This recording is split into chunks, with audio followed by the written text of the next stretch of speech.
Halo sahabat sehat, pada kesempatan kali ini kita akan mempelajari tentang penyakit Alzheimer, di mana penyakit ini umum menyerang orang yang berusia 65 hingga 74 tahun. Penyakit Alzheimer adalah penyebab demensia yang paling umum dan bertanggung jawab atas 60 hingga 80% dari seluruh kasus demensia.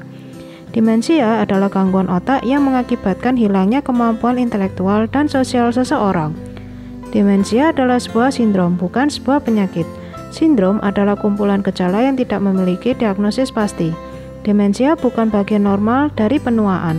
Kondisi ini disebabkan oleh kerusakan sel-sel otak yang mempengaruhi pikiran, perilaku, perasaan, dan kemampuan manusia untuk berkomunikasi.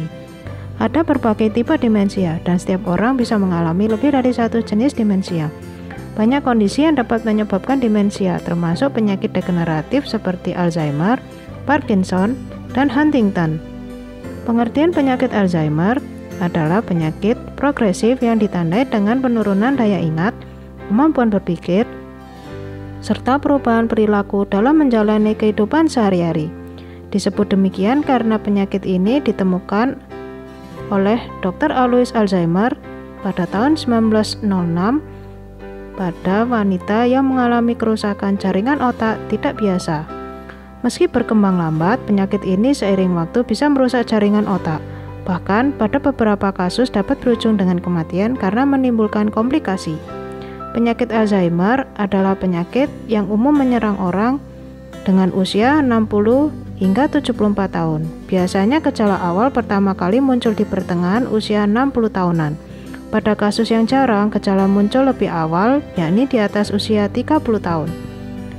Pada tahap awal, penderita penyakit Alzheimer akan mengalami gangguan daya ingat yang sifatnya ringan atau pikun, seperti lupa nama benda atau tempat, serta lupa kejadian atau isi percakapan yang belum lama terjadi. Seiring waktu, gejala tersebut akan bertambah parah.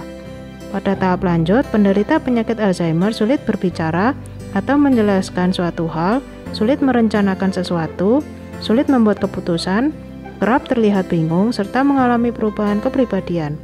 Pasien penyakit Alzheimer juga biasanya akan kesulitan mengenal wajah orang lain. Beberapa faktor yang dapat meningkatkan risiko penyakit Alzheimer adalah: yang pertama, umur adalah faktor risiko terkuat terutama setelah berusia 65 tahun.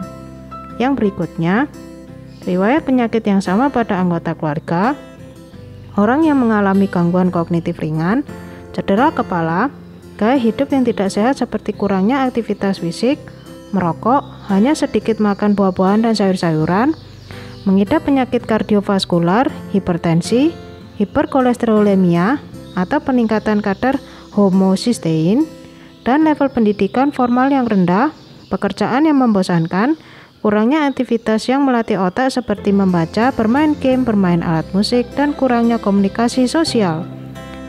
Penurunan daya ingat akibat penyakit Alzheimer dapat mengganggu pengobatan penyakit lain yang sedang dijalani oleh penderita. Hal ini disebabkan karena penderita umumnya tidak bisa melaporkan adanya penyakit lain yang sedang diderita, berkomunikasi jika sedang merasa sakit, menjalani program pengobatan dengan baik, melaporkan adanya efek samping dari obat-obatan yang dikonsumsi. Penderita penyakit Alzheimer tahap akhir juga akan mengalami kesulitan menelan, gangguan keseimbangan, dan kesulitan mengontrol buang air.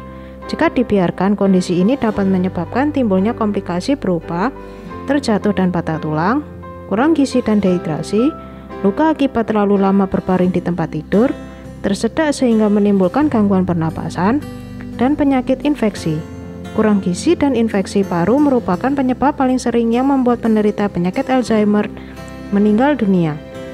Beberapa hal yang bisa dilakukan untuk mencegah terhadap penyakit Alzheimer yaitu berhenti merokok, hindari konsumsi alkohol dalam jumlah yang besar, konsumsi makanan yang bernutrisi tinggi seperti mengandung sayur dan buah, berolahraga paling tidak 150 menit dalam seminggu, lakukan pemeriksaan rutin, dan aktifkan otak dengan cara banyak membaca, menulis, belajar bahasa, memainkan alat musik, bermain tenis, berenang, dan berjalan.